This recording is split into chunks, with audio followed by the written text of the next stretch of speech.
علیکم ورحمۃ اللہ وبرکاتہ۔ الحمد للہ نبی بعد اما بعد فاعوذ باللہ من الشیطان الرجیم بسم اللہ الرحمن الرحیم۔ سأل سائل بعذاب واقع للكافرين ليس له دافع من الله ذي المعارج تعرج الملائكة والروح إليه في يوم كان مقداره 50,000 سنة فاصبر صبرا جميلا إنهم يرونه بعيدا ونراه قريبا إلى آخر الآية۔ صدق الله العلي العظيم وصدق رسوله النبي الكريم ونحن على ذلك من الشاهدين والشاكرين۔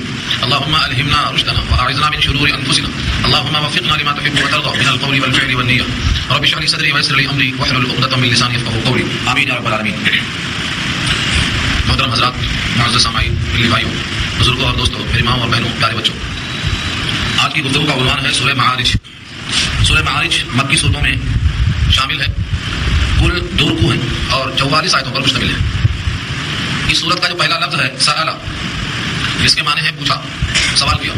سائل کوئی ایک پوچھنے والا، عام طور سے کسی شخص سے متعلق اگرچہ اس کا شان نزول ہے، لیکن قرآن کا انداز اظہار یہ ہے کہ وہ کسی آدمی پر فوکس نہیں کرتا، کوئی بھی ہو سکتا ہے۔ اس کا مصداق روایتوں میں آتا ہے کہ نظر ابن الحارث، جس نے خانہ کعبہ کا غلاف پکڑ کر چیلنج کیا اور اللہ نے اس کے چیلنج کو ہمیشہ کے لیے قرآن کریم میں درج کر دیا۔ اللهم ان كان هذا هو الحق من عندك فامطر علينا حجارة من السماء او ائتنا بعذاب اليم۔ اے اللہ، اگر یہ وہی حق ہے، یعنی محمد صلی اللہ علیہ وسلم کی ذات اقدس اور آپ کا لایا ہوا دین اور یہ کتاب، اگر یہ نیا دین حق ہے تو مجھ پر آسمان سے پتھروں کی بارش کر دے، اب ائتنا بعذاب اليم، یا مجھے کوئی عذاب دے دے۔ یہ سوال کرنے والا نہیں معلوم کہ کیا مانگتا ہے، اپنے تئیں بڑا یقین سے اظہار کرتا ہے کہ چونکہ یہ نیا دین صحیح نہیں ہے، اس واسطے یہ چیلنج کر رہا ہے۔ یہاں سائل سے یہی مراد ہے۔ سائل سوال کیا ہے، سوال کرنے والے نے سالا کا سلا کبھی ان آتا کبھی با آتا، یہاں با آیا، بعذاب، کیا مانگا؟ عذاب مانگا۔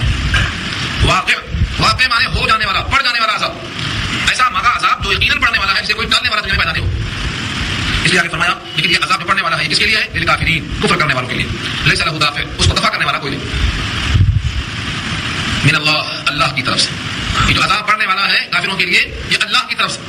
پھر اللہ کے 100 صفاتی نام میں سے اللہ نے یہاں ذی المعارج کا، معارج، معارج جمع ہے ذریعہ عروج، سیڑھی کو معارج کہتے ہیں، اور ذی مانے والا، ذی المعارج، اللہ کی طرف چڑھنے کے لیے جو آسمان میں سیڑھیاں ہیں، ان سیڑھیوں کا مالک مراد ہے آسمان کا مالک، آسمان میں چڑھنے والے سیڑھیوں کا اور آسمان کا اور سمت سما کا، ان سب کا وہ مالک ہے۔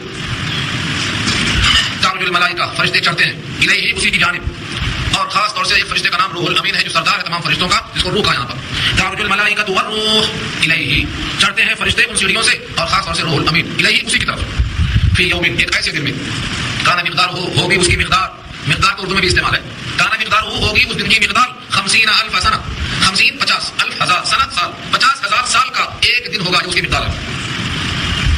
سورہ سجدہ پر 21 میں کہا ہے 1000 سنہ، 1000 سال، اور یہاں کہا گیا ہے 50,000 سال، اور سورہ سجدہ میں یہ بھی ساتھ میں ہے وہ 1000 سال ان دنوں سے جو دنیا کے دن تم شمار کرتے ہو، مما تعدون، تو اس کا اور اس کا دونوں کا مطلب عام لوگ دیکھیں گے تو یہاں 50,000 سال ہے، وہاں 1000 سال ہے، لیکن اشکال نہیں ہے، دنیا کے لحاظ سے اس کی مقدار کو 1000 سال کیوں کہا؟ زمین سے آسمان تک کی مسافت، اگر کوئی انسان جا سکے بفرض محال، سپوز گیا تو نہیں کوئی، ہاں لے جایا گیا ہے، وہ تو معراج کے موقع پر الگ شان تھی، اگر کوئی انسان جائے تو وہ اپنی مسافت کو 500 برس میں پتہ کرے گا، اس پر جانے کے لیے، اور آنے کی بھی 500، تو جانے آنے کی مقدار زمین سے آسمان تک کی 1000 سال ہے عام انسان کی چال کے مطابق، لیکن یہ فرشتہ منٹوں میں آتا ہو جاتا ہے۔ جب اللہ کی مخلوق اتنی قادر ہے تو اللہ کی قدرت کا اندازہ تو کیسے کر سکتے ہیں؟ تو سورہ معارج میں یہاں جو کہا گیا ہے 50، یہ محشر کے میدان کا دن ہے کہ وہاں کا ایک دن 50,000 سال کا ہوگا، لیکن مومن کے لیے نہیں، کافر کے لیے۔ مومن کے لیے حضرت ابو ہریرہ رضی اللہ تعالیٰ عنہ فرماتے ہیں ایسا ہوگا جیسے ظہر عصر کے درمیان کا وقفہ، اور بعض روایت میں ہے جیسے ظہر کی نماز پڑھنے کا وقفہ۔ مومن کے لیے اسی واسطے آگے آ رہا ہے علی الکافرین غیر یسیر، کافروں پر آسان نہیں ہوگا، سب کے لیے نہیں کہا، علی الکافرین غیر یسیر کا، کافروں پر آسان نہیں ہے، یعنی مومنوں پر آسان ہے، بس مومن ہونا، مومن کی شرائط، مومن کے خواص، مومن کے صفات، وہ جاننا ضروری ہے۔ تو 50,000 سال محشر کا میدان ہوگا کافروں کے حق میں، 1000 سال زمین و آسمان مسافت ہے دنیا کے دنوں کے مقابلے میں، اور مومن کے حق میں یہ محشر کا وقفہ نماز عصر اور ظہر کے درمیان کا وقفہ ہے ایک روایت کے مطابق، اور ظہر پڑھنے کا وقفہ ہوگا ایک روایت کے مطابق۔ اس لیے فاصبر صبرا جمیلا، اے نبی صلی اللہ علیہ وسلم آپ صبر کیجیے، صبر کیجیے، یعنی ان کے باتوں پر غصے کا اظہار مت کیجیے، صبر کیجیے، صبرا جمیلا، ایسا صبر کیجیے جو صبر جمیل، صبر جمیل کسے کہتے ہیں؟ جو حضرت ایوب نے کیا تھا بیماری میں، حضرت یعقوب نے کیا تھا اپنے بیٹے یوسف کے فراق میں، شکوہ نہیں کرتے، دل میں رنج ہوتا، آنکھیں اشکبار ہوتی، لیکن زبان سے شکوہ نہیں ہوتا۔ نبی کریم صلی اللہ علیہ وسلم نے کبھی کبھی آنکھوں سے آنسو ٹپکائے ہیں، جب صحابہ میں سے عبدالرحمن بن عوف پوچھتے ہیں آپ تب یا رسول اللہ کہ آپ بھی روتے ہیں؟ فرمایا ہم ابراہیم کی فراق میں معذور ہیں، دل ہمارا غمگین ہے، آنکھیں اشکبار ہیں، لیکن ہم دل سے غم ہونے کے باوجود زبان سے شکوہ نہیں کرتے۔ یہ صبر جمیل ہے۔ فصبر صبرا جمیلا، صبر کیجیے. اس کا فیصلہ کب ہوگا؟ اس فیصلے کے دن کو یہ لوگ تو قریب نہیں سمجھتے، دور سمجھتے ہیں، لیکن ہم اس کو قریب سمجھتے ہیں، بالکل قریب. انہم یرونہ بعیدا، بے شک وہ لوگ اس کو دور دیکھ رہے ہیں، قیامت بہت دور ہے. انہم بے شک وہ لوگ یرونہ اس کو دیکھ رہے ہیں بعیدا، بہت دور. ونراہ قریبا، اور ہم اس کو قریب دیکھ رہے ہیں. یہ بعیدا کسی قریبا، اللہ قریب دیکھتے ہیں اس کو اور یہ اس کو بعید سمجھ رہے ہیں. اس دن کا حال کیا ہو؟ یوم تکون السماء کالمہل، جس دن ہو جائیں گے آسمان پگھلے ہوئے تانبے کی طرح، تیل کی تچھڑ کی طرح. کالمہل، مہل کیا چیز ہے؟ قرآن کریم میں آسمان کے لیے دو احوال بتائے گئے. ایک سورہ رحمان میں آیا لفظ ددہان، ددہان کہا. سورج ہو جائے گا سرخ نیلے کی طرح، چمڑا ہوگا، سرخ احمر چمڑا لال. اور یہاں کہا گیا ہے تکون السماء کالمہل، پگھلا ہوا تانبا. اور ایک مقام فرمایا ہے وتکون الجبال کالعہن، رنگی ہوئی دھلی ہوئی اون کی طرح ہو جائے گا. تو یا تو آسمان کے کئی احوال ہیں. یہ پہلے سرخ ہو جائے گا، پھر سرخی ہوتے ہوتے سیاہ ہو جائے گا، پھر یہ بھورا اور ریتی کا ذرہ ہو کر فضاؤں میں ایسا اڑے گا جیسے روئی کے دانے اڑتے ہیں. اور چونکہ پہاڑوں کے آسمان میں رنگ نظر آتے ہیں آپ کو، اللہ نے مقام پہ کہا ہے ومن الجبال جدد بیض وحمر مختلف الوانها وغرابیب سود. اور پہاڑوں میں سے کچھ پہاڑ ایسے ہیں کہ جن کے رنگ سرخ ہیں، کالے بھجنگ ہیں، سفید بھی ہیں، مختلف قسم کے رنگ ہیں. اور کئی رنگ سے نکل کر جب اڑے گا تو وہ دھلی ہوئی اور رنگی ہوئی اون کی طرح نظر آئے گا. تو جو پہاڑ اور آسمان جن سے جہان میں سکون بھی جو ہے قائم ہے، اور جن سے زمین اور آسمان والوں کے درمیان رہنے والوں کو ایک قسم کی عافیت نصیب ہے، ان کا یہ حال ہو جائے گا. یوم تکون السماء کالمہل، جس دن ہو جائیں گے آسمان تیل کے تلچھٹ کی طرح. کالمہل، مہل کے معنی تیل کے تلچھٹ کے بھی آتے ہیں. وتکون الجبال کالعہن، اور ہو جائیں گے پہاڑ رنگین اور دھلی ہوئی اون کی طرح. عہن کے معنی رنگین دھلی ہوئی اون. دونوں آیتوں سے اشارہ یہ ہے کہ سب سے مضبوط ترین چیز زمین پر پہاڑ ہے، جس سے زمین کی کبکبی رکی ہوئی ہے. تھرتھراہٹ زمین میں، ارتعاش اور کبکبی زمین میں ان سے رکی ہوئی ہے، اور ان کا یہ حال ہو جائے گا کہ اڑتے پھریں گے. اور زمین والوں کے لیے بطور چھت کے آسمان ہے، ان کا یہ حال ہو جائے گا کہ تیل کی تلچھٹ ہو جائیں گے، پگھل جائیں گے. اب صحیح معنوں میں آسمان تیل کی تلچھٹ کیسا بنے گا یہ تو اللہ ہی بہتر جانتے ہیں. کیسا ہوگا؟ ددہان، سرخ کیسا ہوگا؟ یہ پورا آسمان بیچ میں سے گر جائے گا، اطراف باقی رہ جائے گا. سورہ حق میں بات آ چکی ہے الملک ولا ارجائیہ، فرشتے کناروں پہ آ جائیں گے، بیچ سے آسمان گر جائے گا. یوم تشقق السماء بالغمام، آسمان پھٹ جائے گا بیچ سے بادلوں کے ساتھ. آسمان کا شق ہونا، بیچ کا گر جانا، آسمان کا سرخ ہو جانا، آسمان کا تیل کی تلچھٹ ہو جانا، یہ سب محاورے ہیں اس کے بے حیثیت ہونے کے لیے. ان کی کیفیت اللہ کو معلوم ہے. ولا يسأل حمیم حمیما، اور کوئی دوست کسی دوست کو پوچھ کر نہیں دیکھے گا. ولا يسأل، نہیں پوچھے گا. حمیم کوئی دوست، حمیمن کسی دوست کو. پہلا حمیم سبجیکٹ ہے فاعل، اور دوسرا حمیمن اس کا آبجیکٹ ہے مفعول. کوئی دوست کسی دوست کو نہیں پوچھے گا. یہ کوئی اور کسی ترجمہ کہاں سے آیا؟ حمیمن میں دو پیش کا اور حمیمن میں دو زبر کا. کوئی دوست کسی دوست کو نہیں پوچھے گا آپ کیسے ہیں بھائی صاحب، کھانا کھائے نہیں کھائے، آرام ملا نہیں ملا، کیا ہونے والا ہے، نہیں، کسی کو پوچھنے کی فرصت نہیں ہے. کوئی کسی کو نہیں پوچھے گا. دنیا کے سارے دوست دشمن بن جائیں گے. قرآن کا اعلان ہے ہر دوستی دشمنی میں تبدیل ہو جائے گی. یہاں پر صرف اتنا کہا گیا کہ پوچھیں گے نہیں، لیکن اللہ نے خود فرمایا سورہ زخرف 25 میں کہ دشمنی بڑھ جائے گی، دوستی دشمنی میں بدل جائے گی، پھر بڑھ جائے گی. الاخلاء یومئذ بعضهم لبعض عدو الا المتقین. الاخلاء خلیل کی جمع، خلیل کے معنی دوست. الاخلاء یومئذ، جتنے دوست دار ہیں اس دن، یومئذ اس دن، بعضهم لبعض، ایک دوسرے کے مقابل میں کیسا ہو جائیں گے؟ عدو، دشمن. الا المتقین، سوائے اس دوستی کے جس کی بنیاد تقویٰ پر ہو. ایک دوستی باقی رہے گی جس دوستی کا مدار تقویٰ پر ہے، وہ باقی رہے گا. جیسا کہ نبی صلی اللہ علیہ وسلم نے فرمایا کہ اگر میں کسی کو دوست بناتا تو ابو بکر صدیق کو دوست بناتا. لو كنت متخذا خليلا لاتخذت ابا بکر خليلا. لیکن ہماری اسلام کی دوستی اور خلت یہی کافی ہے. اسلام کی دوستی اور خلت یہی کافی ہے. تو یہ دوستی کی بنیاد پر ہے، تقوی کی بنیاد پر ہے. جن جن کی دوستی تقوی کی بنیاد پر ہے وہ انشاءاللہ جنت میں باقی رہے گی. اور بقیہ جتنی دوستیاں ہیں سب بدل جائیں گی دشمنی میں. سورہ زخرف 25.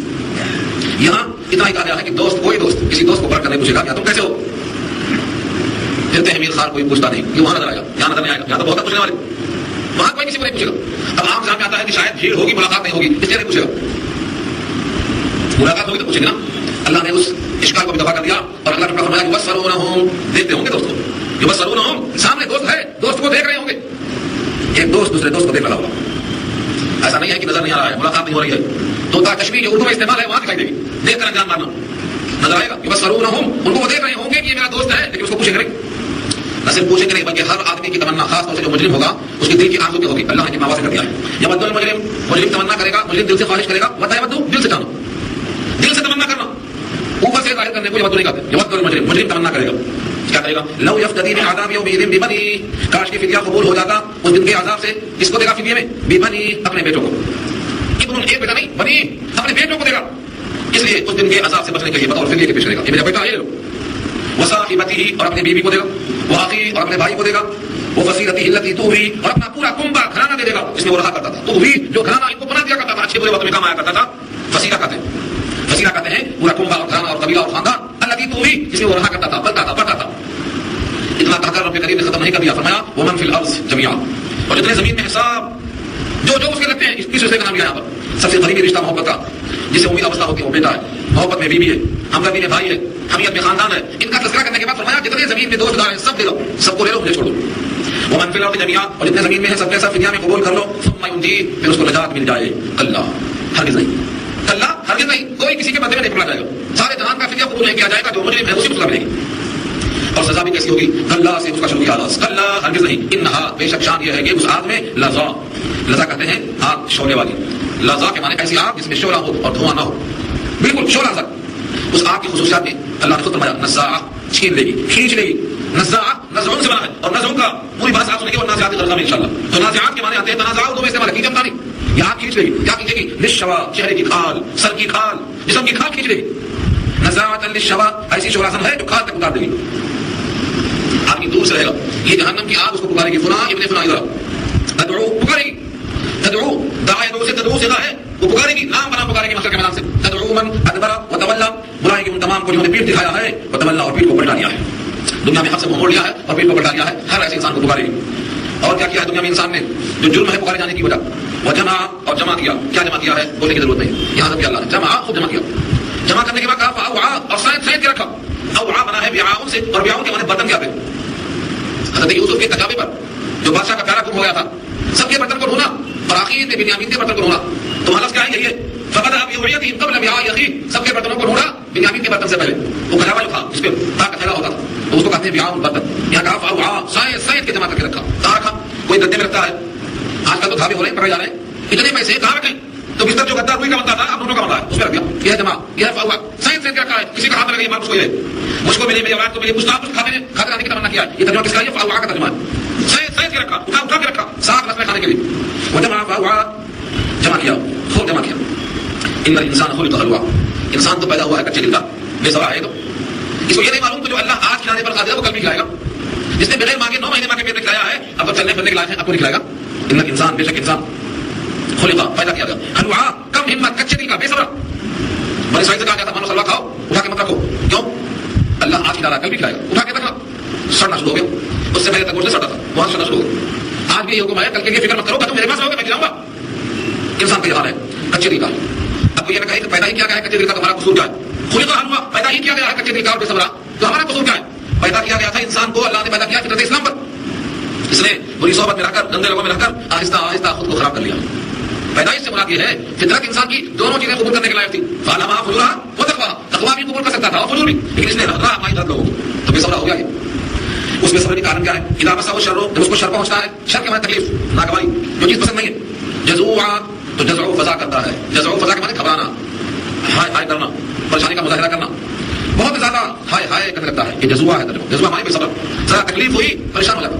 وَإِذَا مَسَّهُ الْخَيْرُ, اور جب خیر پہنچتی ہے, بھلائی پہنچتی ہے, خوشحالی پہنچتی ہے, تو منوعا, منع کرنے والا, بے توفیقہ ہو جاتا ہے. ہم زکات نہیں دیں گے, ہم فلاں نہیں کریں گے, ہم ان کو نہیں دیں گے, ہم ان کو نہیں خیال کریں گے, جو ہماری کمائی ہے ہم خالہ کو نہیں دیں گے, پھوپھی کو نہیں دیں گے. منوعا کا ترجمہ ہے منع کرنے والا بن جاتا ہے. بے توفیقہ, مال نہیں تھا تو نہیں ہے کی شکایت, اور جب آ گیا ہے تو اب نہ دینے کے واسطے کیا کرا. یہ ہے کچا پن, مگر یہ خرابی سب کے اندر نہیں ہے.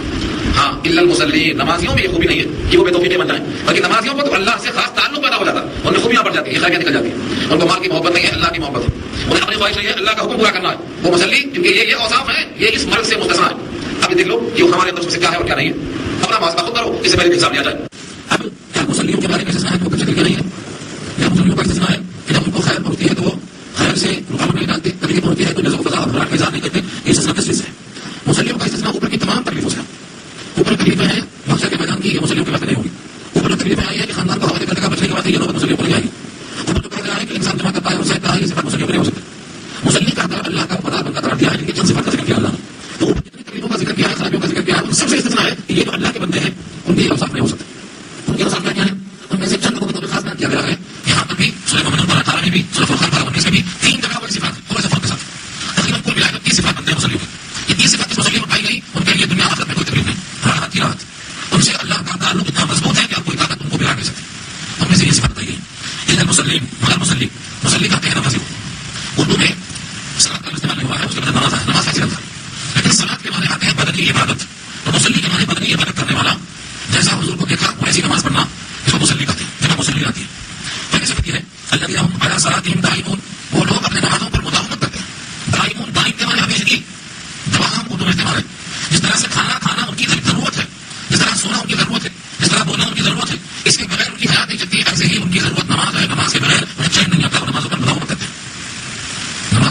نہیں بلکہ مداومت.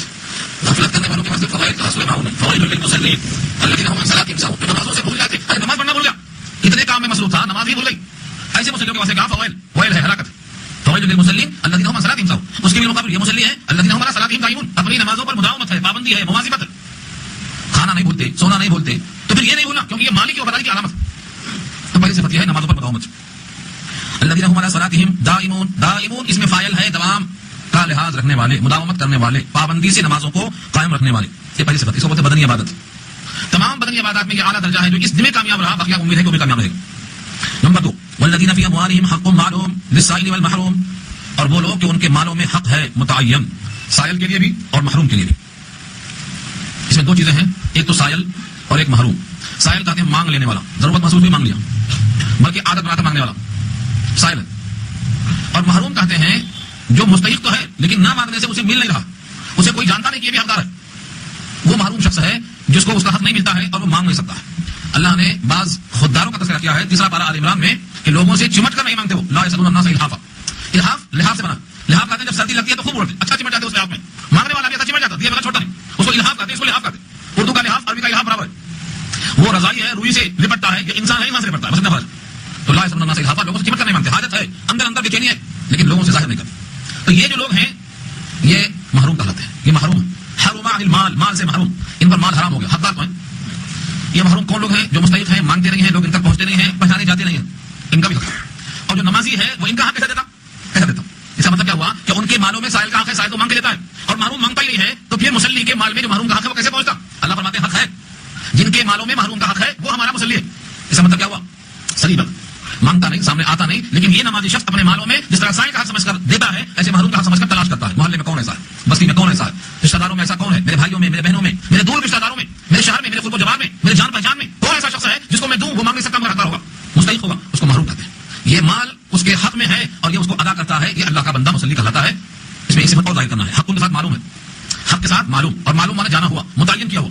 اللہ رب العزت نے مالوں کی زکات کو خود متعین کر دیا ہے, کسی بندے پہ نہیں چھوڑا, یہاں تک کہ نبی کے ذمہ بھی نہیں چھوڑا. دیکھو نماز کو نبی کے ذمہ چھوڑ دیا کہ نماز جس طرح نبی پڑھتے تھے تم پڑھو. حضور نے کہا صلو کما رأیتمونی اصلی, تم جس طرح مجھے پڑھتا ہوا دیتے ہو ایسا پڑھو. حضور کو جبریل نے آ کے بتایا, اول وقت دکھایا, آخر وقت سکھایا. لیکن زکات کے بارے میں اللہ نے قرآن میں نصاب خود نازل کر دیا اور فرمایا کہ اتنے میں اتنا دینا متعین کر دیا. 7.5 تولہ سونا, 52 تولہ چاندی, یہ تو وہ رقم ہے جو زکات کو فرض کر دیتی ہے سال گزرنے کے بعد, اگر اتنا بچ رہا ہے ضرورت اصلی ضرورت سے. لیکن پہلے بارے میں آپ سن چکے ہیں متقیوں کی صفات میں کہ جو کچھ ہم نے دیا اس میں سے وہ خرچ کرتے ہیں, چاہے وہ 52 تولہ ہو چاہے 2 تولہ ہو. چاول کا ایک مد 3.5 سے ملا ہے تو اس میں سے بھی خرچ کرتے ہیں. تو یہاں پر حق معلوم سے مراد اگر زکات ہے تو متعین کیا اللہ کے رسول نے, اور اگر اس سے مراد مطلق خرچ کرنا ہے تو جو بھی متعین ان کے دماغ میں طے شدہ ہے کہ اپنی ضرورت سے زائد وہ خرچ کر دینا. یہ 2 صفت ہوگی, سائل کا اور محروم کا متعین حصہ ہے ان کے مال میں, یہ ان کو ادا کرتے ہیں. نمبر 3 والذین یصدقون بیوم الدین, وہ لوگ جو تصدیق کرتے ہیں فیصلے کے دن کی. بیوم الدین, بیوم الدین میں با نکال کے دیکھیے کیا بنتا ہے, یوم الدین. یہ وہی ہے جو سورہ فاتحہ میں آ چکا ہے, مالکی یوم الدین. اور یوم الدین میں با لگائے تو بیوم الدین ہوگا, فیصلے کے دن کی تصدیق کرتے ہیں. یصدقون تصدیق کرنا, تصدیق کا مطلب کیا ہوتا ہے, جن لوگوں کو شک پیدا ہو ان کو اطمینان دلا کر اس کا یقین ڈالتے ہیں, جن کو شک پیدا ہو ان کو تصدیق کر کے ان کا دل مطمئن کرتے ہیں, اور یہ خود اپنے سارے اعمال سے یقین دلاتے ہیں کہ ہم فیصلے کے دن کو مانتے ہیں. جس کو فیصلے کے دن کا یقین ہے وہ کب چاہے گا کہ نیکیاں میری کم ہو جائیں, گناہ زیادہ ہو جائیں, وہ کب چاہے گا کہ نمازیں کم ہو جائیں, غفلت زیادہ ہو جائیں, وہ چاہے گا کہ نماز نہ ہو, نام اعمال میں غفلت زیادہ ہو, زکات نہ ہو, فضول خرچی زیادہ ہو, وہ کب چاہے گا کہ اس کے نام اعمال میں تولا جائے تو جہنم کا حقدار بن جائے, وہ کب چاہے گا. تو قیامت کے دن کی, فیصلے کے دن کی تصدیق کرنے کا مطلب یہ ہے کہ وہ اپنے ترازو میں خود تولا رہے کہ نام اعمال میں میرے گناہ زیادہ ہو رہے ہیں یا کم ہو رہے ہیں, خود یہ تصدیق ہو اس کی.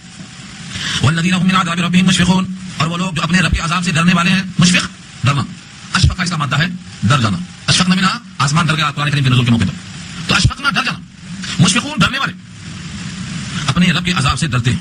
عذاب سے ڈرنا یہ بندے کو اعمال کی طرف قریب کرتا ہے, اس لیے روزانہ وتر میں یہ اللہ نے وظیفہ رکھ دیا, ونخشى عذابک, ہم آپ کے عذاب سے ڈرتے ہیں. وتر پڑھنے والا بندہ آخری رکعت میں دعائے قنوت میں یہ پڑھتا ہے, اس کے بعد ہوتا ہے, یعنی ریمائنڈ آخری نماز میں بالکل آخری رکعت میں کیا ہے وہ, نخشى عذابک, ہم آپ کے عذاب سے ڈرتے ہیں. یہ ڈر روزانہ بٹھایا جاتا ہے نماز میں, کیونکہ تم آزاد نہیں ہو, اگر تم بے راہ روی کرو گے تو تم سختی کے لائق ہو جاؤ گے. یہ عذاب کا ڈرنا یہ صفات میں سے. جب بندہ ڈرے گا تو پابندی کرے گا. جو بچہ اسکول میں ڈرتا ہے اپنے استاد سے, وہ بحث نہیں کرتا, بے ٹائم نہیں آتا, ہوم ورک چھوڑ کے نہیں آتا, سارے کام فٹ ہو کے جاتا, کیونکہ اس کو ڈر لگا ہوا رہتا. اسکول کا بچہ جب ڈرتا ہے تو اس کے ہوم ورک میں پوری آپ دیکھیں گے تو بہت تیار لے کے آتا ہے. جو ڈرتا نہیں کیئرلیس ہوتا وہ یہ نہیں ہے تو وہ نہیں, وہ نہیں ہے تو یہ نہیں, چھوٹا ہوا. ایک واقعہ سنایا تھا میں آپ کو پرسوں, ایک بچہ ہی تھا رات میں سو رہا, اس کو آواز رونے کی آئی تو اس کے بعد بیٹا کیا بات ہے, تو وہ نہیں دے, تو رو رہا تھا, رات میں سب سو رہے ہیں, تو رو رہے, کہا میرا ہوم ورک کمپلیٹ نہیں ہے, کہ چھٹی ہے, ٹرافک دن ہے, کل ملاقات کرنا ہے ٹیچر سے, ہوم ورک پورا باقی ہے, ٹیچر مارے گی. اب رو رہا ہے تو رو رہا, ارے ٹیچر ماریں گے، ہے بس ہو رہا ہے، عمر میں ہوا. اس کے ابا نے کہا یہ بچے کا عمر نہیں ہوا ہے تو بچہ ٹیچر سے لڑکے ہو رہا ہے، میرا عمر پورا ہفتہ نہیں ہوا اور میں اللہ سے غافل ہوں. یہ سوچنے کی چیز ہے. ہمارا بیٹا ہو رہا ہے کہ عمر پورا نہیں ہوا، ٹیچر سے لڑکے مارے، چھڑیوں کے خوف سے ہو رہا ہے، اور ہمارا پورا حال یہ ہے کہ پورا پورا ہفتہ پورا مہینے کا عمر نہیں ہوا ہے تو ہمارا کیا ہوا. یہ بات چھوٹی ہے مگر سمجھدار کے لیے نتیجہ خیز ہے. بالکل ایسا ہی واقعہ ہے. مادی کا مالک نے اس کو بستر بچھانے کا حکم دیا اور وہ کہتا تھا کہ بستر پہ میرے رات میں موتیا بہار بچھا دیا کرو، سو جاتا. مادی اتفاق سے دیکھی کہ ٹائم ہے، مالک ابھی آئے نہیں ہے، ذرا لیٹ کے دیکھو کیسا ہوتا ہے. ذرا سا لیٹ کے دیکھنے کی تمنا میں لیٹ تو کوئی بھاگ لگے، سو گئی. مالک کتنے میں آ گیا، دیکھا میری کوئی گستاخی، میرے بستر پہ میرے پھولوں پہ ایک بادی پڑی ہوئی ہے، ڈنڈا لیا اور کوڑا لیا اور بسانا شروع کیا، خوب بجایا. اب ہنس رہی بجا رونے کی، کہا تم ہنس کیوں رہی ہو، کہا میں سوچ رہی ہوں کہ میں 1 گھنٹہ بھی نہیں سوئی، اتنے پڑھ رہے ہیں، تم ہمیشہ سوتے ہو کتنا کھاؤ گے، تمہارا کیا حال ہوگا. تو بات تو چھوٹی ہے مگر ہے سوچنے کی. اس میں کوشش کرنا چاہیے کہ اللہ کا عذاب مخالفت پر ہے، اللہ کا حکم توڑنے پر ہے، اللہ کی مرضی کے خلاف چلنے پر ہے. نمونہ کامل جو رسول اللہ آئے ہیں ان سے ہٹ کے چلنے کا نام ہے مخالفت، اور اس پر اللہ ڈرایا ہے. تو جو ڈرے گا مخالفت نہیں کرے گا. فرمایا والذین هم من عذاب ربهم مشفقون، اور جو اپنے رب کے عذاب سے ڈرتے ہیں، اور ڈرنے والا کبھی بھی غافل نہیں ہوتا، ہمیشہ چوکس رہتا. آگے اللہ خود فرماتے ہیں یہ عام عذاب نہیں ہے کہ اس سے آدمی ڈرے نہ، یہ تو ایسا عذاب ہے کہ اس سے ڈرنا ہی چاہیے. ان عذاب ربهم غیر مامون، غیر مامون مانے غیر محفوظ. آپ کے رب کا عذاب ایسا نہیں ہے کہ اس سے آدمی کو امن مل جائے، ہمیشہ ڈرتے ہی رہنا چاہیے. غیر مامون اس کو اردو میں کہا جانا مشکل ہے، ایسا لفظ ہے. امن کہتے ہیں سکون کو، اور مامون کہتے ہیں اس کا آبجیکٹ ہے جس کو حفاظت دے دی گئی، جس کو امن دے دیا گیا. اور غیر لگا کر کے کہا گیا کہ یہ ایسا رب کا عذاب ہے کہ جس کو امن نہیں دے دیا گیا ہے، یعنی اس سے ہمیشہ ڈر لگا رہنا ہی ایمان ہے. کوئی کہے ہم کو عذاب نہیں ہوگا، ہم تو اللہ کے لاڈلے ہیں، ایسا کوئی کہتا نہیں کرنے والے. یہودی کہتے ہیں نحن ابناء اللہ واحباؤ، سورہ مائدہ میں تفصیل آئی، ہم اللہ کے لاڈلے ہیں، اللہ کے بیٹے ہیں، ہم کو آگ نہیں چھوئے گی. اگر پہنچے بھی تو بس برائے نام جائیں گے. جتنے دن ہمارے دادا نے بچڑے کی پوجا کی تھی بس اتنے دن گئے تو گئے، ورنہ وہ بھی نہیں. لن تمسنا النار الا ایاما معدودہ، چند دن آگ لگے گی بس. کیوں؟ نحن ابناء اللہ، ہم اللہ کے بیٹے، واحباؤ اللہ کے حبیب اور محبوب لاڈلے ہیں، ہم کو آگ نہیں چھوئے گی. آج کے بڑے بڑے دھوکے باز مسلمان بھی بول رہے ہیں ہم کو نہیں چھوئے گی. تم کہاں سے اترے بھائی، کہاں سے آئی؟ یہ قرآن کریم کا لفظ تمہارے باتیں نہیں ہے. ان عذاب ربهم غیر مامون، ہر مومن سے کہلوایا اللہ نے نماز میں نفشا عذاب کا، ہم آپ کے عذاب سے ڈرتے ہیں. کوئی کہے ہم کو ڈرنے کی کوئی بات نہیں، جب تک خاتمہ ایمان پر نہ ہو جائے تب تک ڈرنا ہے. ہاں خاتمہ ایمان پر ہو گیا اب واقعہ نہیں ڈرنا ہے، کیونکہ اللہ نے وعدہ کیا مومن سے بے حساب انعامات. لیکن جب تک خاتمہ ایمان پر نہ ہو، کیا گارنٹی ہے مرنے کی. اس لیے آدمی یہ کہے کہ ہم کو ڈر نہیں لگتا، یہ صحیح نہیں. ہمیشہ مومن کی تعریف ہے المومن بین الخوف والرجاء، مومن کہتے ہیں جو امید اور خوف کے بیچ میں ہو. تو ڈر تو ڈرنا ضروری ہے. حضرت عمر فاروق ڈرتے تھے، حضرت ابوبکر صدیق ڈرتے تھے، رسول اللہ ڈرتے تھے اللہ سے، اور اس کی وجہ کو خود بتایا ہے. راتوں میں ہم سوتے ہیں اور وہ کھڑے ہو کر اللہ کے سامنے روتے تھے. حضرت عمر قرآن جب راتیں پڑھتے تھے جیسے ہچکیاں بنتی تھی ان کی، کھانا جب پکتا ہے چولہے پر تو کیسی آواز آتی ہے، ایسا ان کے سینے سے آواز آتی تھی. حضرت عمر رضی اللہ تعالیٰ عنہ فرماتے تھے کاش میں کوئی پرندہ ہوتا کہ اللہ کے عذاب کی نوبت ہی نہ آتی. ابوبکر صدیق فرمایا کرتے تھے کاش میں کسی درخت کا پتا ہوتا، سڑک کے کنارے اونٹ آتا مجھے کھا لیتا اور اللہ کے عذاب کی نوبت نہ آتی. یہ ڈر ان کو کیوں تھا؟ کیونکہ دنیا ڈرنے کی جگہ ہے. یہ کہا گیا ان عذاب ربهم غیر مامون، ان کے رب کا عذاب ایسا نہیں ہے کہ کسی کو امن مل جائے ابھی سے. جب تک خاتمہ ایمان پر نہ ہو جائے، مرنا ایمان پر یقینی نہ ہو جائے، تب تک کبھی بھی مسا پڑ سکتا ہے. اللہ نے اگر ایمان چھین لیا کتنے لوگ مرتد ہو جائے، مرتد ہو گئے. آج بھی ہمارے درمیان ہزاروں مسلمان جو اضلاع میں ہیں مرتد ہو رہے ہیں، وہ ایمان سے خارج ہو جا رہے ہیں. ان کا انجام اگر اسی حال میں ہوا تو کہاں جائیں گے؟ تو یہ نوبت تو کبھی بھی کسی کی آ سکتی ہے. یہ اللہ کا عذاب ہے، اس سے معمون کو نہیں بچے گا. سوائے غافل کی سورہ اللیل میں تو اللہ تعالیٰ نے کہا ہے جو مومن ہوتا ہے وہ کر کے بھی ڈرتا ہے، اور جو فاسق ہوتا ہے وہ نہ کر کے بھی نہیں ڈرتا. یہ علامت. اس کا مطلب یہ ہوا کہ مومن کو چاہیے اپنے رب کے عذاب سے ڈرتا رہے. لرزاں اور ترساں ہونا یہ مومن کی صفات میں سے ہے. حضرت عثمان غنی جب قبر پہ کھڑے ہوتے تھے تو اتنا روتے تھے کہ ان کی داڑھیاں آنسوں سے بھر جاتی تھی. پوچھتے کیا بات ہے؟ کہا یہ پہلی منزل ہے، یہاں آ کر سمجھ گیا سوال جواب صحیح نہیں، آگے کی منزل آسان ہے. یہ وہ خلفاء ہیں جن کو اللہ کے نبی نے دنیا ہی میں بتا دیا تھا کہ یہ جنتی ہیں. اشرف مبشرہ دنیا میں بشارت دی تھی اللہ کے رسول نے، اس کے بعد بھی یہ خوف ہے. اور دوسرا دنیا میں اللہ نے واضح پیغام دیا ہے کہ ہمارے پاس نسب نامہ نہیں کام آتا. فَإِذَا نُفِخَ فِي الصُّورِ فَلَا أَنْسَابَ بَيْنَهُمْ، انصاب نسب سے ہے، ذریعہ فلاں ابن فلاں چیزیں نیست. تم کس کے بیٹے ہو؟ کوئی حیثیت نہیں اس کی. ابو جہل کے بیٹے اکرمہ صحابی ہے، صحابی ہے، مقام بڑھ گیا، ایمان لا ایمان نے بڑھا دیا. لیکن اگر کسی صحابی کا بیٹا ایمان نہ لائے تو کیا خیال ہے آپ کا؟ کیا کریں گے؟ صحابی نہیں، مومن نہیں، نبی کا بیٹا ایمان نہیں لائے تو کیا کریں گے؟ حضرت نوح کا بیٹا ایمان نہیں لایا، اللہ نے کہا اس کا عمل غیر صالح ہے. تمہارا بیٹا ہوگا نسب کے اعتبار سے لیکن تمہارا اہل نہیں، تم جنت کے اہل ہیں، وہ جنت کے راشدار ہیں. تو اس راستے میں فلاں ابن فلاں کی کوئی حیثیت نہیں ہے. میں کس کا بیٹا ہوں، میں فلاں کا رشتہ دار ہوں، میرا نسب فلاں سے لگتا ہے، اس کی کوئی اہمیت نہیں جب تک ایمان نہ ہو. ہاں ایمان ہے تو نسب بھی کام میں آتا، عمل صالحہ بھی کام میں آتے، اور بہت سی چیزیں کام میں آتی ہیں، مگر پہلی شرط ہے خاتمہ ایمان پر ہو. تب تک عذاب سے ڈرتے رہنا حکم ہے. آپ کے رب کا عذاب ایسا نہیں ہے کہ کسی کی حفاظت کر دی گئی ہے، کسی کو نڈر نہ ہونا چاہیے. نڈر ترجمہ کیا، نڈر کوئی ڈر نہیں. والذین هم لفروجهم حافظون الا على ازواجهم او ما ملكت ايمانهم فانهم غير ملومين، اور وہ لوگ جو اپنی شرمگاہوں کی حفاظت کرتے ہیں مگر اپنی بیویوں پر یا اپنے ہاتھ کے مال یعنی باندیوں پر. فانهم غير ملومين، تو وہ ایسے نہیں ہے کہ ان کو ملامت کی جائے. غیر ملومین، ملوم کے معنی جس کو ملامت کیا گیا، غیر ملومین جس کو ملامت نہ کیا جائے. یعنی یہاں کی تعریف نہیں کی ہے، بس یہ ہے کہ ان پر ملامت نہیں کی جائے گی، اجازت ہے. باندیوں سے مراد یہ نوکرانیاں نہیں ہے، بلکہ باندی سے مراد وہ ہیں جو اسلامی جنگ ہو حکم الہی کے مطابق امیر کی ماتحت صرف اللہ کے کلمہ کو بلند کرنے کے لیے، ملک کی حوث کے واسطے نہیں. مال بڑھانے کے لیے، ملک بڑھانے کے لیے، زکات بڑھانے کے لیے نہیں، صرف یہ لائے کلمۃ اللہ کے لیے جو شرائط ہے. پہلے کلمہ پیش کرو، کلمہ وہ قبول نہ کرے تو جزیہ پیش کرو، جزیہ قبول نہ کرے تو پھر ان سے جہاد ہوگا، امام کی تابع نہ کرو. اور اس میں فتح ہوتی ہے تو جو باندیاں اور غلام پکڑے جائیں گے ان کو تقسیم کیا جائے گا. ان کا حکم ہے یہ عام باندیاں جو خرید کی جاتی ہیں ان کا حکم نہیں. اور دوسرے ازواج جمع لائے ہیں، زوج کی جمع ازواج ہے، 1 2 3 4. اس کے لیے بھی شرط ہے کہ جن سے نکاح شرعاً جائز ہے ان سے نکاح کیا ہو. نکاح کو متعین وقت کے واسطے نہ کیا ہو جس کو مطاع کہتے ہیں، ورنہ یہ بھی حرام وہ بھی حرام. کسی نے خالہ سے نکاح کر لیا تو جائز ہوتا کیا؟ حرام ہے وہ. 2 بہنوں کو جمع کیا تو حرام ہے وہ. تو محرمات ابدیہ میں سے کسی سے نکاح کرے گا تو حرام ہے، نکاح نہیں ہوتا. ایسے ہی گھنٹہ 2 گھنٹہ سال 2 سال کا نکاح کیا تو بھی حرام ہے، مطاع ہوتا. یہاں نکاح ہے صحیح مراد ہے، محرمات ابدیہ نہیں، جن سے نکاح جائز ہے وہ مراد ہے. فمن ابتغى وراء ذلك، اب جو تلاش کرے گا ان جگہوں کے علاوہ، فاولئک هم العادون، یہ لوگ تجاوز کرنے والے، حد سے آگے بڑھ جانے والے. اس کے بعد ایک اہم صفت آئی ہے والذین هم لاماناتهم وعهدهم راعون، اور وہ لوگ جو اپنی امانتوں کی اور اپنے عہد کی رعایت کرنے والے. راعون رعایت سے، رعایت کے معنی خیال کرنا. ہمیں کسی سے وعدہ کیا ہے، ہمارا کسی سے معاہدہ ہوا ہے، ہمارا کسی سے ایگریمنٹ ہوا ہے، ہم نے کسی کو زبان دی ہے، اپنے عہد کا پورا لحاظ کرتے ہیں. اور امانت سے مراد اللہ کی صلاحیت. اللہ نے قیامت میں یہ سوال کرنے کا فیصلہ کر لیا ہے کہ میں نے جس کو جو محنت دی ہے، جو صلاحیت دی ہے، جو توانائی دی ہے، اس میں کوتاہی کرے گا تو سوال کیا جائے گا. تم کو ہم نے شباب دیا تھا، کہاں لگایا؟ حیات دی تھی، کہاں لگایا؟ اولاد دی تھی، کس کام پہ لگایا؟ تم کو مال دیا تھا، کہاں سے کمایا، کہاں خرچ کیا؟ یہ سب سوالات اس امانت ہے. اللہ کی طرف سے دی ہوئی ہر نعمت بندے کے پاس امانت ہے، اس کا صحیح استعمال ہے تو مواخذہ سے بچے گا، اور غلط استعمال ہے تو اس کو جواب دینا پڑے گا. والذین هم لاماناتهم وعهدهم راعون، 2 چیزیں ہیں، ایک اپنے قول کی رعایت کرنا اور نمبر 2 اپنی امانتوں کی رعایت کرنا. ان 2 کی پابندی کرنا یہ اہم صفت ہے. ایک قول لا الہ الا اللہ الوہیت محمد رسول اللہ رسالت، یہ قول ہے، اس قول کی رعایت کرنا. کوئی عمل اللہ کے الہ ہونے کے خلاف نہ ہو، کوئی عمل رسول اللہ کی رسالت کے خلاف نہ ہو. جب رسول اللہ نے محمد کو مانا ہے تو ان کے عمل سے ہٹ کر کسی اور کی تقلید، کسی اور کا نمونہ بنانا یہ آپ کو بھٹکا دے گا. مثلا کسی یہودی کی نقل کرنا، کسی عیسائی کی نقل کرنا، لباس میں، حلیے میں، کھانے پینے میں، تعلیم میں، کسی بھی مرحلے میں اس کی نظیر کو پیش کر کے صحیح سمجھنا، یہ سب کیا ہے؟ اپنے اس قول کی خلاف ورزی ہے جو ہم نے لا الہ الا اللہ محمد رسول اللہ میں کی تھی. کلمہ طیبہ کی شہادت کے بعد الوہیت اور رسالت میں ہم کسی اور کو شریک نہ کریں. طریقے میں کسی کی رائے اور کسی کا عمل اختیار کیا، رسالت کے خلاف. الوہیت میں اللہ کو چھوڑ کر کسی کو معبود قرار دیا، یہ اس کے خلاف. تو جملہ بہت مختصر ہے، اپنی امانتوں کی اور اپنے عہد اور قول کی رعایت کرتے ہیں. والذین هم بشہاداتہم قائمون، اور وہ لوگ جو اپنی گواہیوں پر سیدھے ہیں. شہادت اس کا واحد ہے. شاہد کے معنی گواہ، شہادت معنی گواہی. شہید بھی اسی وجہ سے شہید کہا جاتا ہے کہ وہ اپنے خون کے ساتھ اللہ کے سامنے گواہی دے گا کہ میں نے جان آپ کے پاس پیش کر دی. شاہد معنی حاضر، کوئی غیر حاضر گواہ نہیں بن سکتا، کوئی غیر حاضر شہید نہیں بن سکتا. تو شہیدہ کے معنی حاضر، شہادت کے معنی گواہی. اپنے گواہیوں پر یہ قائم ہے. قائموں کے معنی سیدھے ہیں. کیا ہوتا؟ ایک آدمی گواہی دیتا، گواہی دے دیا، دوسرے فریم میں کام 10,000 پکڑ بدل گیا، قائم ہے. ایک بندہ وہ ہے جو صحیح بات کو بیان کیا، اب دنیا کی کوئی طاقت اس کو غلط بیان پر قائم نہیں کر سکتی. یہ یہاں مراد ہے بشہاداتہم قائمون، اپنے گواہیوں پر قائم ہے. یعنی جو بات حق سمجھتے ہیں اس پر ڈٹے ہوئے ہیں، کسی بھی جبر و اکراہ، لالچ اور حرص میں آ کر کے وہ حق کو چھوڑنے والے نہیں کہ ہم یہاں حق کہہ دیں گے تو مار دیا جائے گا، جان کا خطرہ، جان چلی گئی مگر حق کو واضح نہیں کیا. قرآن کریم کی آیتوں میں یہ بہت آسان ہے گواہیوں پر قائم ہونا، اور کبھی کبھی بہت مشکل بھی ہو جاتا ہے.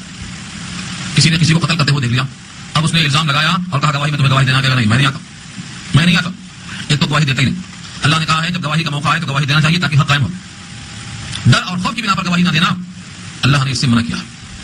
اور ایک بار گواہی دینے کے بعد کسی لالچ میں، تمام حصے میں بدل جانا، یہی اس آیت کے خلاف ہے. والذین هم بشہاداتہم قائمون، جو اپنی گواہیوں پر سیدھے ہیں، یعنی مراد قائم ہے.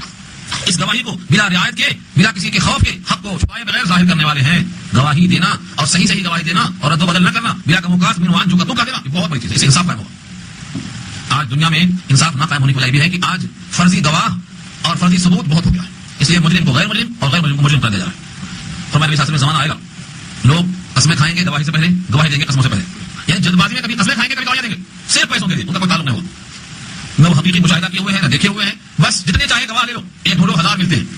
جتنے چاہے وکیل کے پاس گواہ جا کے تلاش کر لو، بس کیا ان کو پیسہ دو، گواہی حاضر، جو چاہے لکھوا لو. یہ مومن نہیں ہو سکتا. مومن کے صفات میں اللہ نے بتا دیا کہ وہ اپنی گواہیوں پر قائم، سیدھے سیدھے. والذین هم علی صلاتہم یحافظون، اور وہ لوگ جو اپنی نمازوں پر محافظت کرتے ہیں. اوپر تھا مداومت کرتے ہیں، نیچے ہے محافظت کرتے ہیں. بیچ کے سارے اعمال کو اللہ نے بیان کرنے کے بعد وہی نماز کا پھر ادا کیا.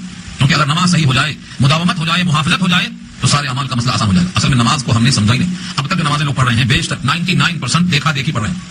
ان کو دیکھ کے رکوع کیا، ان کو دیکھ کے سجدہ کیا، ان کو دیکھ کے قیام کیا. وہ بچپن میں دیکھا تھا وہ چلتا جا رہا ہے. نماز میں سب سے اہم چیز یہ ہے کہ مجھے اللہ دیکھ رہے ہیں اور یا میں اللہ کو دیکھ رہا ہوں.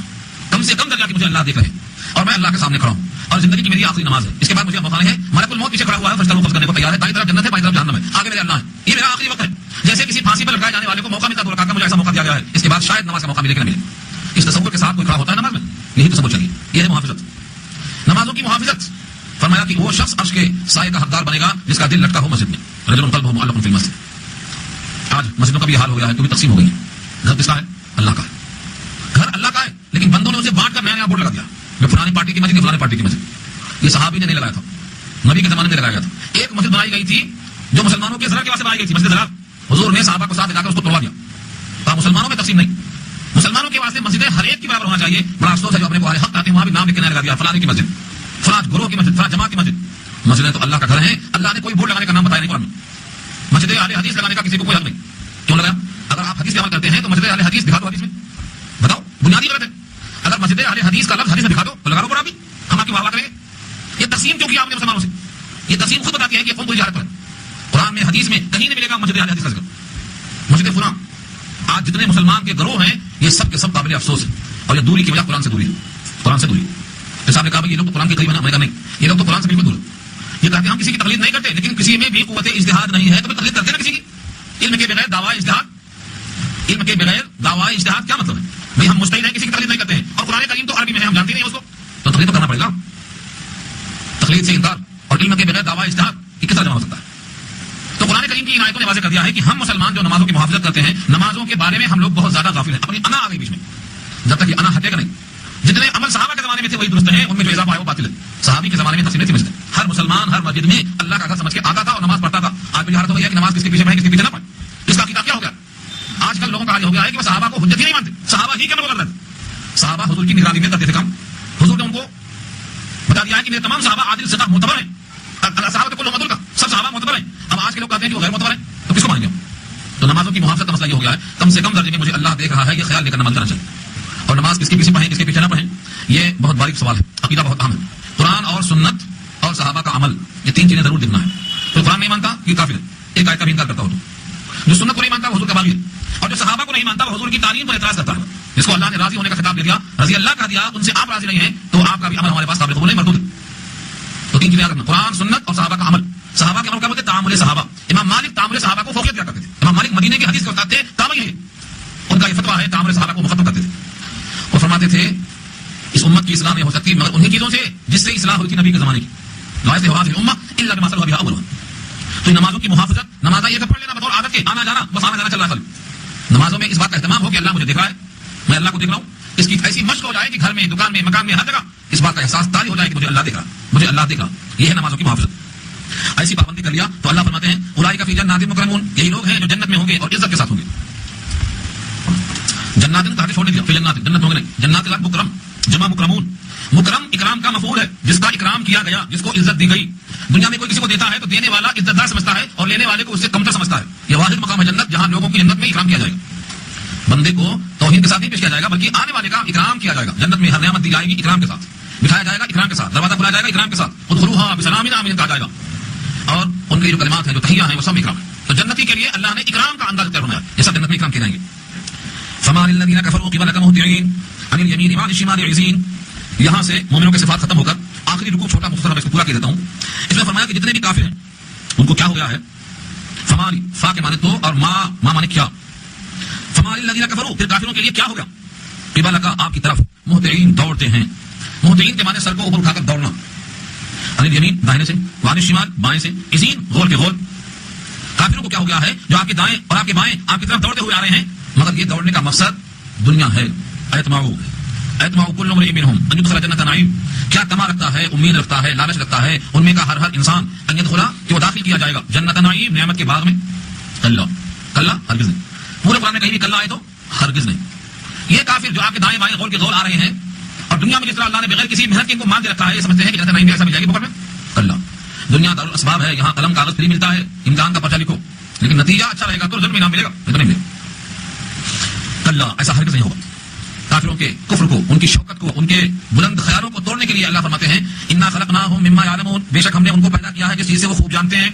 یعنی اتنے حقیر ہیں, حقیر شے سے پیدا ہوئے ہیں, ان کو معلوم ہے اس سے حقارت. ہم نے کس چیز سے ان کو پیدا کیا ہے, وہی بنے گا قطرہ. اس حقیر شے سے ان کو تیار کیا ہے, یا اپنے کو باعزت سمجھتے ہیں, جنات نعیم کے قابل سمجھتے ہیں, اور کہ وہ دائیں بائیں بھاگ رہے ہیں اور اس قابل نہیں. فلا اقسم برب المشارق والمغارب انا لقادرون. اور قسم کھاتا ہوں میں, اقسم سے پہلے لا زائدہ ہوتا ہمیشہ, اقسم سے پہلے لا زائدہ نہیں, میں قسم کھاتا ہوں مشارق کے رب کی اور مغارب کے رب کی. مشرق جمع مشارق, سورہ رحمان میں آیا تھا مشرقین اور مغربین, وہاں پر تسنیہ تھا, یہاں پہ جمع ہے. سردی میں سورج کے نکلنے کی جگہیں کئی ہو جاتی ہیں, گرمی میں الگ ہو جاتی ہیں, اور یا پھر چاند کے ڈوبنے کی نکلنے کی جگہ بھی ملائی جائے تو کئی ہو جاتی ہیں. چاند کی نکلنے کی جگہ, سورج کے نکلنے کی جگہ, تاروں کے نکلنے کی جگہ, یہ سب کو ملایا, سب کا مشارق, سب کا مغرب. مشرق طلوع ہونے کی جگہ اور مغرب غروب ہونے کی جگہ. قسم کھاتا ہوں میں مشارق اور مغارب کے رب کی، یعنی اللہ قسم کھاتے ہیں اپنی ذات کی. انا لقادرون کہ بے شک ہم ضرور قادر ہیں، کس بات پر قادر ہیں؟ علی ان نبدل خیرا منہم کہ ہم بدل کر لے آئیں ان سے بہتر انسان کو بدل کر لانے پر ہم قادر ہیں. وما نحن بمسبوقین اور ہم نہیں ہیں کہ ہم پر کسی کو سبقت ہو جائے. مسبوق جمع مسبوقین. اردو میں مسبوق معلوم ہے کسے بولتے ہیں؟ جس کی کچھ رکعتیں چھوٹ جائیں. امام صاحب نماز پڑھا رہے ہیں، آپ دوڑے گئے تو رکعت چھوٹ گئی تو آپ کیا ہوئے؟ مسبوق ہوئے.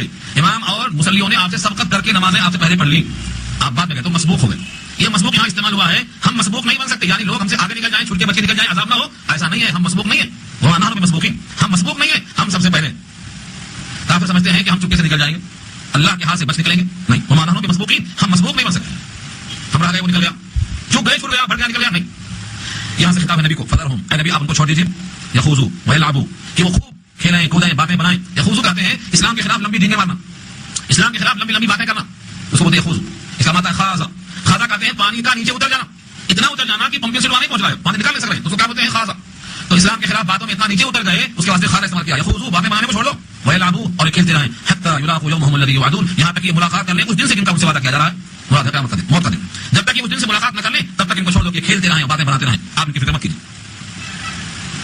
فذرہم یخوضوا چھوڑ دیجیے ان کو، یخوضوا کہ باتیں بنائیں، ویلعبوا اور کھیلا کریں، حتی یہاں تک اس لمٹ کیا ہے، یلاقوا یومہم الذی یوعدون جس دن کا وعدہ کیا گیا ہے اس دن سے ملاقات ان کی ہو جائے. جب وہ دن آئے گا تو کیا ہوگا؟ یوم یخرجون من الاجداث جس دن نکلیں گے لوگ قبروں سے. اجداث جمع ہے جدث کی، جدث کا معنی قبر، ٹوٹی ہوئی پھوٹی ہوئی پرانی قبر جہاں سے نکلیں گے مردے. سراعن دوڑتے ہوئے، یہ نہیں کہ مردہ ہے کیا نکلے گا، دوڑتے ہوئے نکلے گا. سراعن سرعت سے بنائے، سرعت میں جلدی جلدی ہبڑا کے نکلیں گے. ایک ایک قبروں سے کئی ہزار نکلیں گے اور سب جلدی میں ہوں گے، کوئی وہاں رکے گا نہیں، کوئی ڈنڈا لے کے تیار نہیں ہے بس نکل کے بھاگیں گے. یوم یخرجون من الاجداث جس دن نکل پڑیں گے قبروں سے دوڑتے ہوئے. کیسا دوڑیں گے؟ ایک تو ہے برابر زمین پہ دوڑنا، اللہ نے اس کو کٹ کر دیا اور کہا کانہم گویا کہ وہ الی نصب یوفضون کسی نشانی پر دوڑتے ہوئے جا رہے ہیں. نصب کہتے ہیں ایک نشان لگا دیا بھائی، گھوڑ دوڑ کا مقابلہ ہو رہا ہے، یہاں جو آگے ہاتھ لگائے گا اس کو پہلا پرائز، اس کو نصب کہتے ہیں. اس نشانے پر دوڑنا تاکہ میں پھنس نہ جاؤں، ایسا دوڑتا گویا کہ وہ قبروں سے نکل رہے ہیں، کوئی نشانہ ان کا جا کے چھوڑنا ہے ان کو، ایسا نکل کے بھاگیں گے. یوفضون وہاں تک ان کو دوڑ کر پہنچنا ہے. خاشعۃ ابصارہم ترہقہم ذلہ نگاہیں ان کی جھکی ہوں گی، ترہقہم ذلہ اور چہی آتی ہوگی ان پر ذلت. ذلت اردو میں استعمال ہے، وہی ذلت یہاں بھی کوئی فرق نہیں ہے. ذلت کے معنی وہی ذلت اردو میں استعمال ہے. ترہقہم چہی آتی ہوگی ان پر ذلت اور ان کی نگاہیں جھکی ہوں گی، مارے شرم کے اور مارے خوف کے. ذالک الیوم یہی وہ دن ہے الذی کانوا یوعدون جس کا ان سے وعدہ کیا جا رہا تھا، جن سے وعدہ کیا گیا تھا. یہ آج کا دن ہے کہ ان کی حالت یہ ہے کہ ذلت چڑھی آ رہی ہے، نگاہیں جھکی ہوئی ہیں اور قبروں سے دوڑتے ہوئے آ رہے ہیں وعدہ الہی کے مطابق. بات تو کہیں گے کس نے ہم کو اٹھایا، ہم نہیں اچھے تھے، قبروں میں جو تھے یہ اچھے تھے، حالانکہ وہاں بھی عذاب میں ہے. وہ عذاب قبر کا انکار کرنے والی آیتیں پیش کرتے ہیں، دیکھو کہتے ہیں قبر میں اچھے تھے، عذاب ہوتا تو کون چاہتے بولتے، عذاب ہوتا تو کیوں بولتے. خاشعۃ ابصارہم نگاہیں جھکی ہوگی، ذلت چڑھی ہوگی، نکل کے بھاگ رہے ہوں گے. جب آواز آئے گی تو کہیں گے من بعثنا من مرقدنا ھذا، ہماری ان قبروں سے ہماری خوابگاہوں سے اٹھایا کس نے. آواز آئے گی ھذا ما وعد الرحمن، یہی تو رحمان کا وعدہ تھا. وصدق المرسلون اور رسولوں کی تصدیق ہوئی، سچ کہا رسولوں نے. سورہ یاسین کے الفاظ اس وقت اس کو انہوں نے خوابگاہ کہا ہے، لہذا عذاب ہوتا تو خوابگاہ کیوں کہتے. ہمارے پاس وصول ہے، موت کو پکارے تو بخار پہ راضی ہوتے. محشر کی ذلت اور جہنم کا عذاب اس قبر کے عذاب سے زیادہ سخت ہے، اس واسطے اس سختی کے عذاب سے یہی اچھا سمجھ رہے ہو. اس کو خوابگاہ کر رہے ہیں، اس کے مقابلے میں کر رہے ہیں. آپ کے سامنے روٹی رکھی جائے ایک چوکر کی اور گیہوں کے آٹے کی، تو کہیں گے یہ اچھی ہے. چوکر کی روٹی کے مقابلے میں میدے کی روٹی نسبتاً کہا انہوں نے، نسبتاً کہا. ہمارے پاس ایک مسئلہ مشہور ہے، اقتصادی مغرب ہے، ارے فرضی نہیں ہے، چھوٹا سا ہے، لمبا بھی کر سکتے، اس کو میں چھوٹا میں کر رہا ہوں. ایک نوکر تھا، اپنے مالک سے راضی نہیں ہوتا تھا، مالک بڑا کنجوس تھا، خود روٹی کھاتا میدے کی، اس کو چوکر دیتا، چوکر کی روٹی. اس نے اپنے مالک سے کہا تم سے میں راضی نہیں ہوں، تم مجھے بیچ دو. اس نے بیچ دیا. اب ایسے مالک کہاں گیا جو چوکر کی روٹی خود کھاتا تھا، ابھی کو بھوک تھا، پریشان ہو گیا تھا، مجھے یہاں سے بیچ دو، یہاں سکون تھا میں. اس لیے عذاب قبر کا انکار کرنے والے قرآن کریم کا اور حدیث کا انکار کرنے والے ہیں، ان کا رد ہے. تو خلاصہ کلام یہ نکلا کہ مومن کے لیے جب تک ایمان پر خاتمہ نہ ہو جائے اللہ کے عذاب سے ڈرتے رہنا ہے، اور جتنے صفات یہاں بتائے گئے ہیں مومن کے ان تمام کی تکمیل کرنا ہے. اس میں سب سے اہم چیز ہے بدن میں محبت اللہ کی ہو، عبادت اللہ کی ہو، اور مال میں اللہ کے حکم کے مطابق خرچ کیا جائے. یہ دو چیزیں سب سے زیادہ اہم ہیں. سورہ مارج کی 44 آیتیں ہو گئی. ان 44 آیتوں میں ہمارا یہ پیغام کیا ہے؟ جن کو آخرت کا یقین نہیں ہے وہ تو قیامت کب آئے گی، عذاب کب آئے گا کچھ نہیں ہے.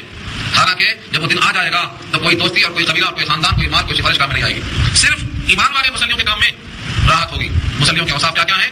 تو وہ اللہ کے حکم اور اللہ کے فرائض کو پورے کرتے ہیں اور محرمات سے بچتے ہیں. بھیا جتنے لوگ آخرت کا یقین نہیں کرتے، منمانی کرتے ہیں، ان کے لیے بڑا سخت عذاب ہوگا. ان آیتوں کا حاصل یہ ہے کہ قیامت کی ذلت ایسی ہوگی کہ کوئی انسان اس کی دفاع کرنے پر قادر نہیں ہے. ایک ہی راستہ ہے کہ ہم اپنے ماضی پر اور اپنے حال پر اور مستقبل پر غور کر لیں. ماضی میں قطرہ تھے، اب حال میں یہ ہے کہ پیشاب اور پیخانے کی شکل میں فضلات جسم میں بھرے پڑے، اور مستقبل یہ ہے کہ کیڑا کھانے والا. ان تمام چیزوں کے باوجود تکبر سیوا نہیں ہے، انسان میں تواضع چاہیے. جو بندہ اپنے مستقبل سے آگاہی چاہتا ہے اسے یقین کرنا چاہیے کہ نجات اسی میں ہے جو اللہ نے کہا ہے. بچنے کی شکل یہی. سورہ مارج مکمل ہوئی. دعا کر لیجیے.